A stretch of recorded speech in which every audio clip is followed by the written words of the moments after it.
Mesdames, Mesdemoiselles, Messieurs, chers amis, il est une lourde charge pour un président d'ouvrir le 8e colloque du Nébrite.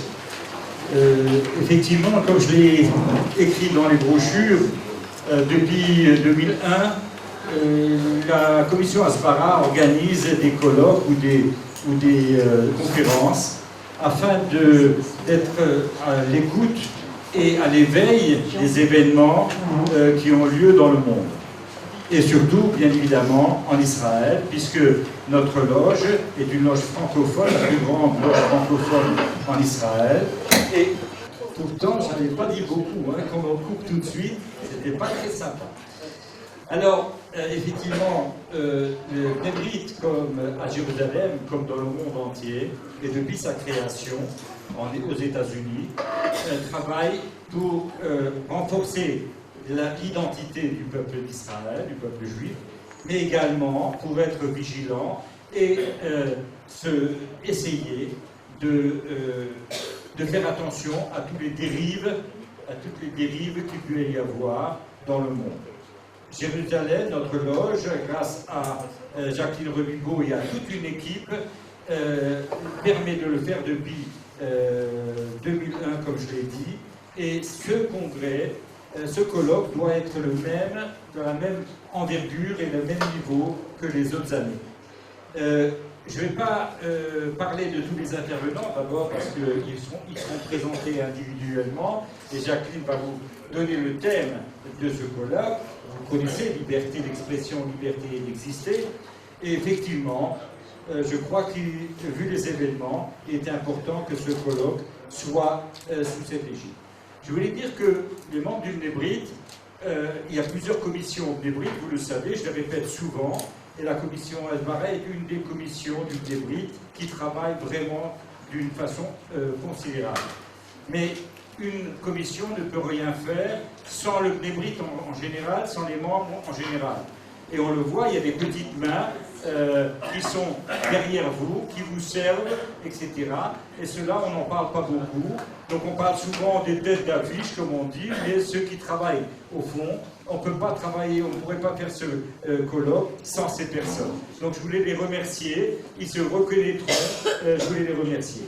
Alors, je souhaite effectivement que ce colloque soit d'une réussite totale, qu'il vous enrichisse, et que le Nébrite puisse également rayonner, non seulement dans le monde entier, mais particulièrement à Jérusalem.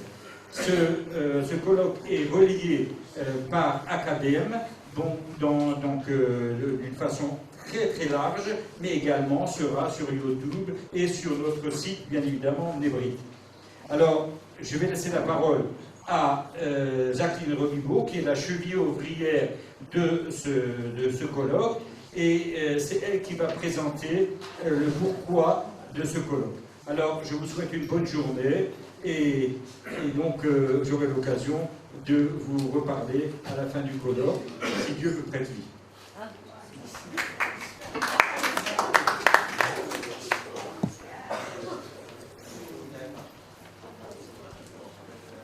Vous m'entendez? C'est pas trop fort, c'est bien. C'est bien? C'est bien. Bien, donc avant de parler, On n'entend pas? Monsieur Yoel Cher, vous entendez? On n'entend pas.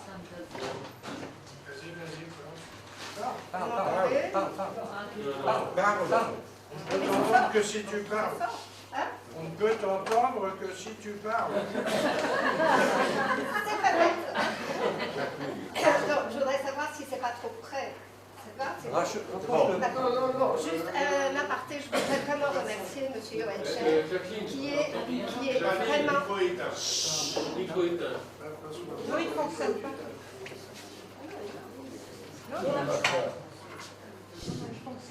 Voilà, ça y est. Maintenant, on va t'entendre.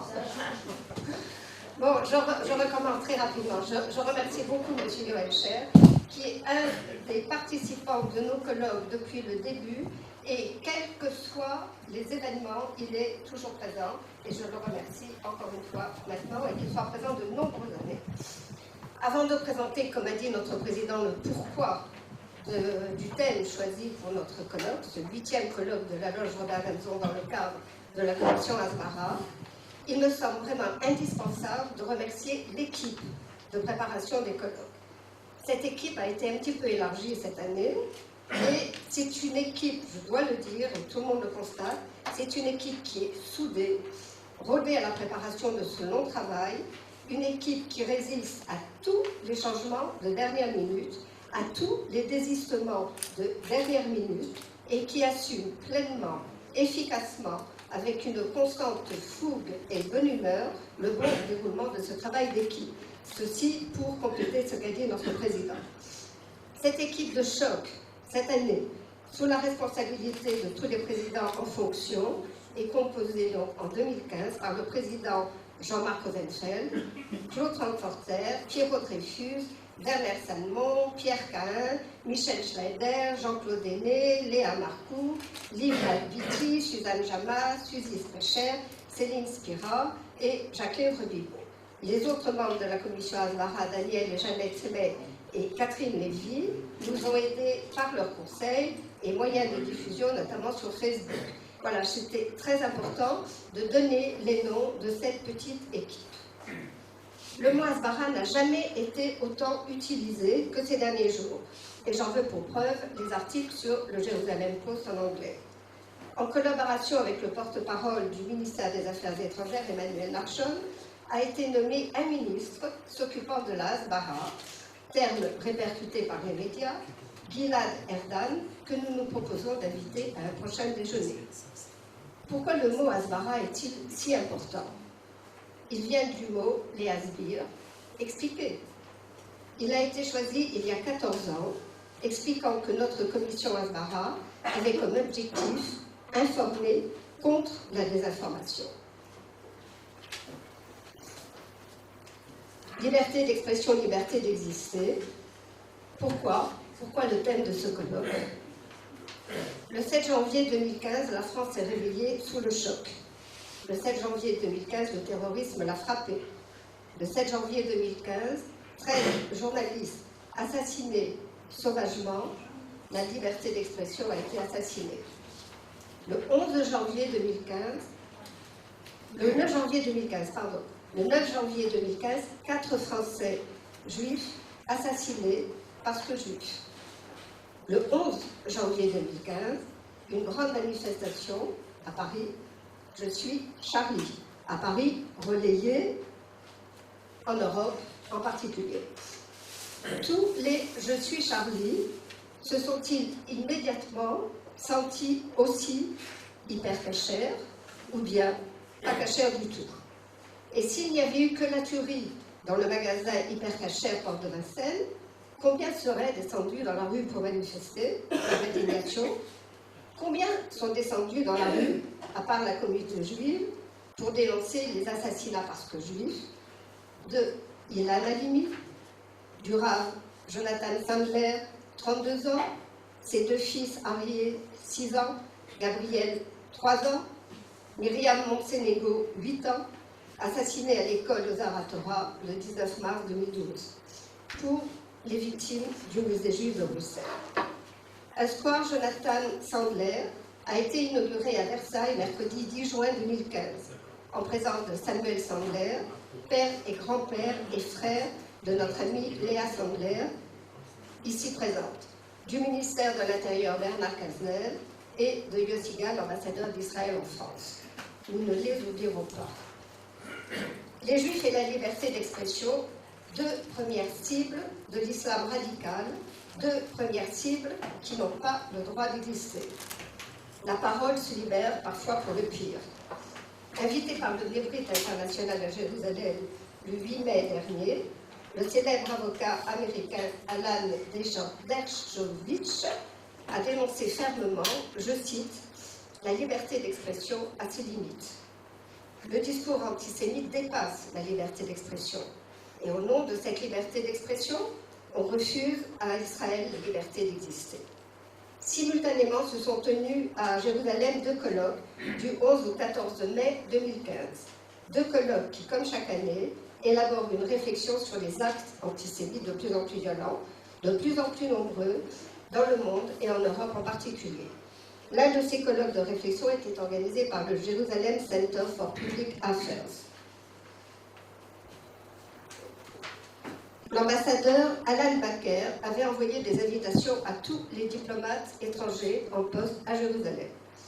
Pas une seule réponse, pas une seule présence parmi nous, a constaté amèrement l'organisateur de ces 3 journées d'études de mesures concrètes à prendre. Le Forum global sur l'antisémitisme, également 3 jours, a accueilli, outre des personnalités venues de l'étranger, des imams musulmans, des chrétiens venus parler de l'antisémitisme en Europe. Il y a été dénoncé, entre autres, les méfaits de l'ONG israélienne d'extrême gauche, Breaking the Silence, au nom de la liberté d'expression, je cite, a dit « Il dénonce les méfaits et les crimes commis par Tsahal durant l'opération Tzuk Eitan en juillet 2014. » Le professeur Robert Wistrich assistait et intervenait à cette conférence.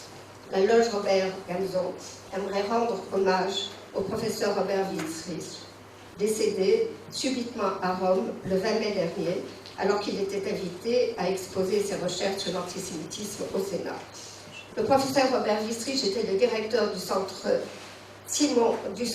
Vidal Samson à l'Université hébraïque de Jérusalem, dans son département lutte contre l'antisémitisme.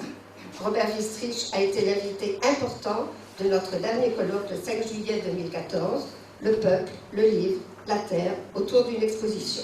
Il s'agissait de débattre des positions de l'UNESCO à Paris et comment le professeur Wistrich, aidé du docteur Shimon Samuel, ont réussi par leurs efforts incessants à faire que cette exposition prévue, annulée, ait enfin lieu dans cet endroit si discuté de par ses prises de position un peu étonnantes dans ce temple de la culture. Nous avons perdu un grand ami, un grand défenseur de notre peuple, qu'il repose en paix. Et enfin, liberté d'expression, liberté d'exister. La loge Mébrit Robert Gamzon se devait de traiter ce thème pour son 8e colloque annuel. Avant de terminer, je voudrais rendre hommage aussi à Israq Mikaeli, qui est parti, Erev Shavuot. Israq Mikaeli, ancien président de la loge Robert Gamzon, diplomate, un grand ami, un grand monsieur. Thérèse Mikaeli, son épouse, disparue il y a quelques années, a toujours lutté contre la déformation dans les médias écrits et à Code Israël en français. Thérèse et Israq Mikaeli, dit Mika, ont été les premiers parrains du lancement de la commission Asbara de la loge Robert Gamzon en septembre 2001, qui repose en paix. Je passe la parole à Pierre Autrefus pour présenter notre ami très sympathique, premier intervenant, le professeur Jérôme Bourdon, et je vous souhaite de passer une excellente journée.